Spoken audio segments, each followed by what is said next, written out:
In the previous lecture of hepatitis, we were already discussing कि कौन कौन से सबसे important hepatitis viruses है. सबको पता है A, B, C, D और E है. A और E की ट्रांसमिशन फीको ओरल रूट से बहुत दफ़ा आ जाता है प्रॉफ में, और B, C और D इनके जो रूट ऑफ ट्रांसमिशन है वो पता है हम सबको. B जो है ये मोस्टली सेक्शुअली ट्रांसमिटेड है, ब्लड ट्रांसफ्यूजन से है, पेरेंट्रल रूट है इसका. C जो है ये भी ज़्यादा थ्रू ब्लड है, थ्रू ब्लड ट्रांसफ्यूजन से. और D की एक बहुत इंपॉर्टेंट बात पता होना चाहिए. D इज, याद रखें हमेशा, D is for defective. It's a defective virus. D virus, hepatitis D virus सिर्फ उन्हीं लोगों में इन्फेक्ट करेगा who are already having hepatitis B virus infection. Independently hepatitis D virus infection कभी किसी पे इफेक्ट नहीं करता. हेपेटाइटिस D वायरस सिर्फ उनको करेगा जिनको already hepatitis B virus infection. और स्पेशली अगर कोई प्रेग्नेंट फीमेल्स हो, उनको ऑलरेडी है B और D हो जाए तो बहुत डेंजरस होता है. आम लोगों में भी अगर B है और ऊपर से D हो जाए तो ये बहुत ज़्यादा सीवियर होता है. क्यों इसको डिफेक्टिव कहते हैं? Because it's genome is incomplete. The scientist they से कि जो हेपेटाइटिस B वायरस का हेपेटाइटिस B सरफेस एंटीजन है, it provides the basic support to the genome of hepatitis D virus. So ये बहुत इंपॉर्टेंट बात हमेशा के लिए थर्ड ईयर में और फिर फाइनल ईयर में पता होनी चाहिए कि hepatitis D virus it's a defective virus, इस जीनोम इज इनकम्प्लीट, और ये उन्हीं लोगों में इन्फेक्शन कॉज करता है जिनको ऑलरेडी हेपेटाइटिस B इन्फेक्शन होती है. तो ये बहुत इंपॉर्टेंट बात है. फिर हमें पता होना चाहिए जितने भी हेपेटाइटिस वायरसेस हैं, जितने भी हैं, कौन कौन से हैं, A, B, C है, D है और E है. इस सारे के सारे RNA है सवाई B के. Only B is DNA. हेपेडना विरिडा की फैमिली में से है. सिर्फ DNA जो है न्यूक्लिक एसिड वो हेपेटाइटिस B वायरस का है. ये बाकी के तीनों जो है दे आर RNA वायरस. तो ये बहुत ज़्यादा प्रॉफ में आ जाता है कि all hepatitis viruses they are RNA except one, और वो जो एक्सेप्ट वन है वो B है. Now in the previous lecture we were discussing the most important viral markers which also help in the lab diagnosis of hepatitis B virus. वो क्या है? hepatitis B surface antigen, core antigen और hepatitis B E antigen. इन तीनों की अपनी अपनी antibodies है. Anti hepatitis B surface antibody, core antibody और E एंटीबॉडी. C में तो कोई प्रॉब्लम ही नहीं है. C में सिर्फ एक ही एंटीबॉडी है विच इज एंटी HCV, और ये प्रोटेक्टिव नहीं होती और यही डायग्नोस्टिक होती है. वैक्सीन जिसकी कोई नहीं होती, एलाइजा और PCR से पता कर लेते. सो हम यहाँ पे थे कि what is window period. This is a very important phenomenon. ये फाइनल ईयर, थर्ड ईयर में भी पूछ लेते हैं ऑब्वियसली, लेकिन फाइनल ईयर में भी वो बताते नहीं है, फाइनल ईयर में वो पूछते हैं. एक स्टूडेंट को पता होना चाहिए. In fact every MBBS should know what is the window period. First of all कुछ भी याद नहीं है तो इतना तो लिखे ना प्रॉफ कि window period is basically related to the hepatitis B virus infection. होता क्या है? अब यहाँ पे सीन क्या है कि we have hepatitis B surface antigen and MG hepatitis B surface antibodies. Window period is a specific time period जिसमें दोनों वैल्यूज जो है वो अनडिटेक्टेबल है. हेपेटाइटिस B सरफेस एंटीजन बहुत कम हो गया है, इतना कम कि डिटेक्ट नहीं हो सकता, और anti hepatitis B surface antibodies जो है वो भी अभी इतनी नहीं है अमाउंट में कि डिटेक्ट हो जाए. सो अब होता क्या है, फिजिशियन सस्पेक्ट कर रहा है कि हेपेटाइटिस B वायरस इन्फेक्शन, लेकिन उसने मार्कर वायरल कौन से दिए लैब को सिर्फ चेक करने के लिए पेशेंट के, हेपेटाइटिस B सरफेस एंटीजन और एंटी HBs, तो दोनों नेगेटिव आ जाते हैं तो वो समझेंगे इसको नहीं है हेपेटाइटिस B. सो क्या कॉमनली अब ये प्रैक्टिस है कि hepatitis B surface antigen anti HBs के साथ एक और वाला वायरल मार्कर भी जो है वो देते हैं, और वो ये है.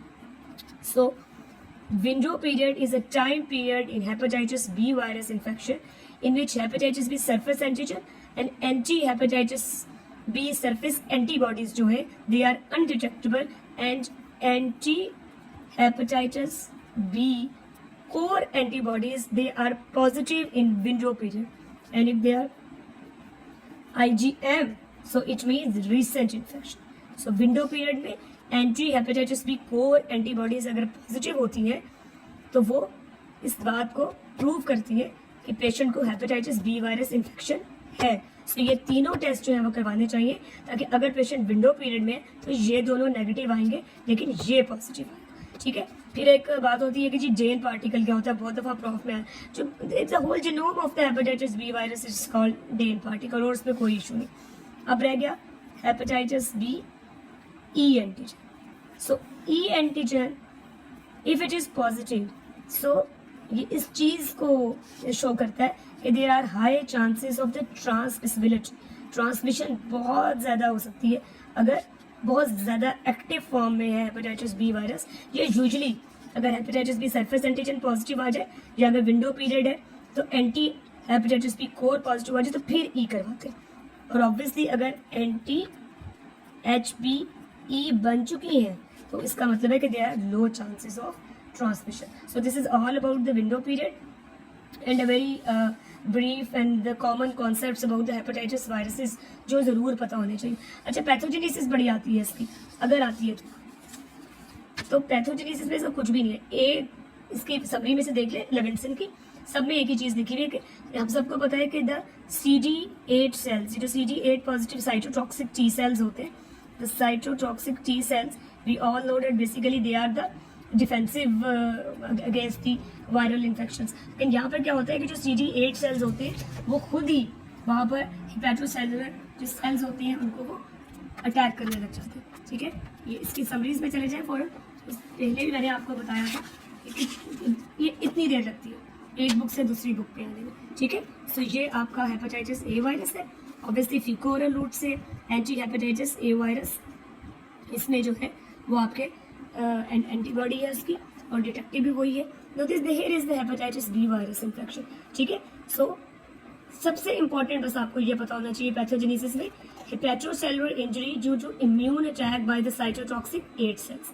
ठीक है, और chronic carrier state, chronic carrier state मैंने आपको इसमें भी बताया था कि जब hepatitis B surface antigen is positive beyond 6 months, 6 months तक या बियॉन्ड 6 मंथ्स अगर ये पॉजिटिव हो तो इसका मतलब ये होता है कि उस पेशेंट को वो क्रोनिक कैरियर स्टेट में आ चुका है। ठीक है, सो ये समरी में से आपने इसको देख लेना है, इनके मार्कर्स को देख लेना है यहाँ पे, बल्कि इधर ही लिख लें। ये करना ये चाहिए हमेशा, जो चीज़ एक्स्ट्रा पॉइंट हो वो इधर इंसान लिख ले। यहाँ पे लिख लें जी डेन पार्टिकल, ये जहन में रहता है, पूरा जिनोम जो है वो डेन पार्टिकल कहलाता है। ठीक है, लैब डायग्नोसिस में बी इधर कहीं आप बड़ा बड़ा करके यहाँ पे ये भी लिख लें कि जी विंडो पीरियड, ताकि हमें पता होना चाहिए कि विंडो पीरियड क्या होता है। ठीक है जी, विंडो पीरियड है और विंडो पीरियड क्या है कि इसमें एंटी HB कोर एंटीबॉडीज जो है वो पॉजिटिव होती है, सरफेस एंटीजन और सरफेस एंटीबॉडीज जो है वो नहीं होती। ठीक है जी, ये सी को जल्दी से देख लें, इसको आपने देख लेना है, और ये इधर से डी की जो इंपॉर्टेंट बातें वो देख लेनी। डी में भी ज़रूर इधर लिख लें, इधर ऊपर ही लिख लें कि it only infects the people who are already having hepatitis B virus. तो ये को इन्फेक्शन करता है हेपेटाइटिस बी वायरस के साथ, अकेले नहीं कर सकता।